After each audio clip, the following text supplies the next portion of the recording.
Folks, after nearly 30 years, the Mission Impossible franchise is supposedly coming to an end with The Final Reckoning. I don't really want to get into how old that makes me feel, but I'm sure some of you out there can relate to the many emotions that I feel seeing this thing come to an end. But for some, this is a difficult franchise to keep track of. I mean, after all, it's been going on for most of our lives. And that's why today I've got Mission Impossible expert Chris Bumbray on the case, and he's going to catch us up on everything that happened in Mission Impossible Dead Reckoning, so that this weekend when we go watch The Final Reckoning, we'll be all caught up and ready to see the cinematic close to one of the longest running action franchises in history. So without any further ado, let's get into it.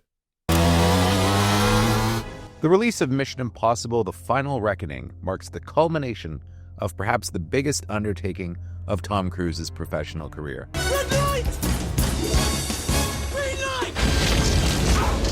Regardless of whether or not it turns out to be the last entry into the Mission Impossible series and Ethan Hunt's final mission, it wraps up an epic 2-film storyline that, by the time it hits theaters, will have taken up a full 5 years of Cruise's career, with him working on little else since the first of the 2 films, Mission Impossible Dead Reckoning, started production in 2020.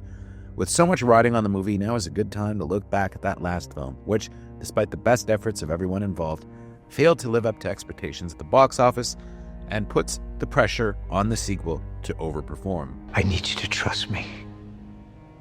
One last time. Now, it should be noted that Dead Reckoning was not the first Mission Impossible movie to open to a relatively cool reception at the box office. No shit!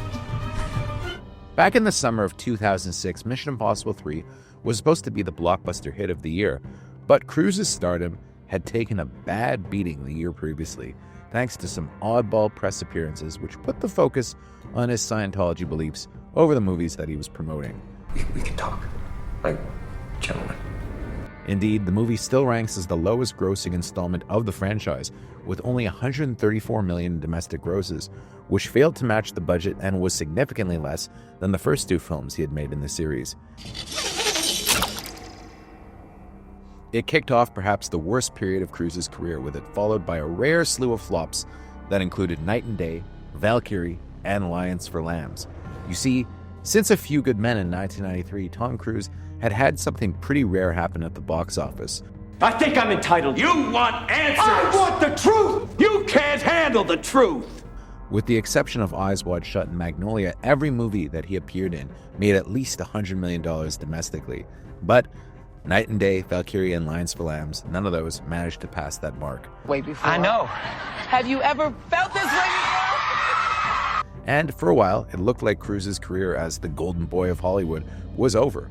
Yet, the Mission Impossible series also proved to be Cruise's box office salvation, with him launching a 4th film, Ghost Protocol, which was an all-or-nothing attempt to do a soft reboot of the series, which took Ethan Hunt to far-flung international locales and put the emphasis on incredible stunt work performed by the star himself, with that film famous for Cruise climbing the Burj Khalifa in Dubai. While the buzz going in had been that Jeremy Renner's character, William Brandt, was meant to be an eventual replacement for Hunt, no one leaving the theater after Ghost Protocol ever had any doubt over whether or not the series still belonged to Cruise. You wanted me to listen. This is me listening. It was a much-needed box office hit for the star, as were the 2 follow-ups, Rogue Nation and Fallout.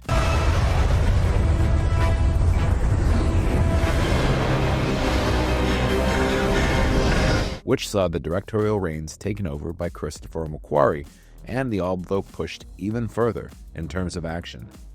By all accounts, Dead Reckoning was a killer as far as production goes. All likely would have gone fine had its shoot not coincided with the worldwide pandemic, which brought everything to a standstill. The movie had been about 40 days into production when the pandemic reached its boiling point, leading to a months-long hiatus. In the meantime, the movie lost the actor who was set to play the young antagonist, Nicholas Hoult, with it leading to major rewrites where Issa Morales eventually took over the reconfigured role, where the baddie, Gabriel, was now a former colleague of Ethan's from his younger days rather than a protege. One thing worth noting is that all eyes were on Dead Reckoning as it was shot, as no one quite knew how a movie such as this could be shot in the midst of a quarantine, leading to much tension on set. This all hit the breaking point when audio leaked of Cruise having a meltdown on set over violated safety protocols, where he reaffirmed the fact that the movie industry as a whole was on the edge of a virtual shutdown and that people back home were looking at them as a way to go forward, as if they were shut down, it could spell disaster for every other big movie that was trying to safely shoot. I got it. We got it. The leaked audio actually bolstered Cruise's popularity, with it noting that when his long-delayed Top Gun Maverick, which had been shot pre-pandemic, finally hit theaters in 2022, it was one of the first true monster hits of the era and Cruise's most popular film to date. However, all this on-set chaos led to Dead Reckoning having a massive budget, which approached the $300 million mark. Thus, when it opened, it had to clear a massive hurdle in order for it to be considered profitable. Sadly, the movie fell victim to a few unforeseeable events that seriously hampered its business. One was the SAG-AFTRA strike, which meant that Cruise, despite his pleas for an exception, had to cut short his worldwide publicity tour, badly impacting the global box office. Another issue was that the movie didn't resonate with audiences the way the other installments had, with many disliking the fact that it was only part one of a two-film saga, which left many people feeling that by the time the credits had rolled, they hadn't gotten a full experience, even if it was the longest movie in the series to date and had some of the biggest action sequences ever put to film. Audiences were also upset that Rebecca Ferguson's fan-favorite character, Ilsa Faust, had been killed off, while the movie also fell prey to the Barbenheimer phenomenon that took over theaters only a week after Dead Reckoning came out. Of the two movies, it was actually Oppenheimer that really cut into Dead Reckoning's box office. One of the things that people really liked about Ghost Protocol and really liked about Fallout was that they had these massive IMAX-enhanced action sequences. Rogue Nation didn't have that, and it didn't really hurt the film too much, but I think people were kind of expecting it with Dead Reckoning, especially with it being kind of promoted as an IMAX title. But when you went to see the film, it was all shot in one unified aspect ratio, with it not opening up for the IMAX sequences. This underwhelmed many fans who had shelled out good money to see it in that format, and it was clear that it actually had not been shot for IMAX screens, simply optimized for those screens, and simply couldn't compare to a movie like Oppenheimer, which took over IMAX screens. About a week later, Oppenheimer opened, and it had been shot in the complete full IMAX aspect ratio and in 70mm to boot. Mission Impossible Dead Reckoning Part 1, as it was known back then, was never able to recover its IMAX screens, even as Oppenheimer's run started to wind down. As the movie just proved to be so consistently popular, IMAX did not want to remove it from its screens, even for a week. And in fact, Oppenheimer has gone on to become one of the definitive IMAX films. Well, Dead Reckoning, a lot of people don't even remember it coming out in that format.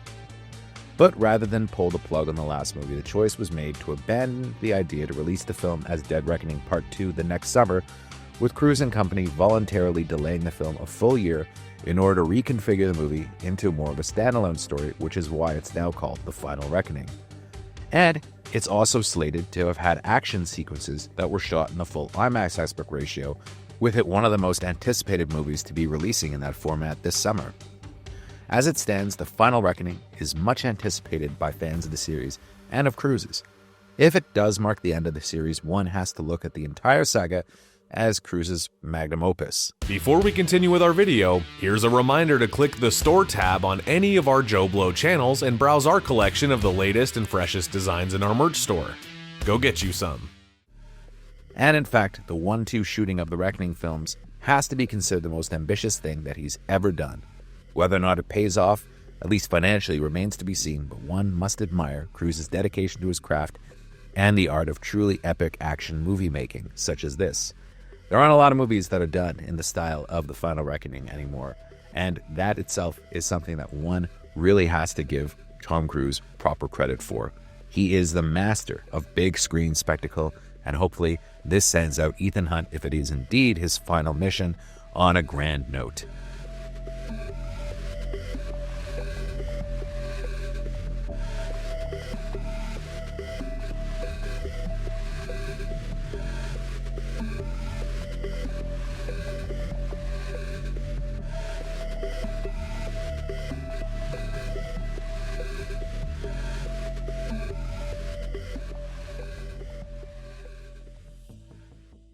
Thank you for clicking on our video, everybody. If you like what you saw here, please make sure you like the video and subscribe and share with your friends who like this sort of content. Joe Blow was created by movie fans for movie fans, and we appreciate your support.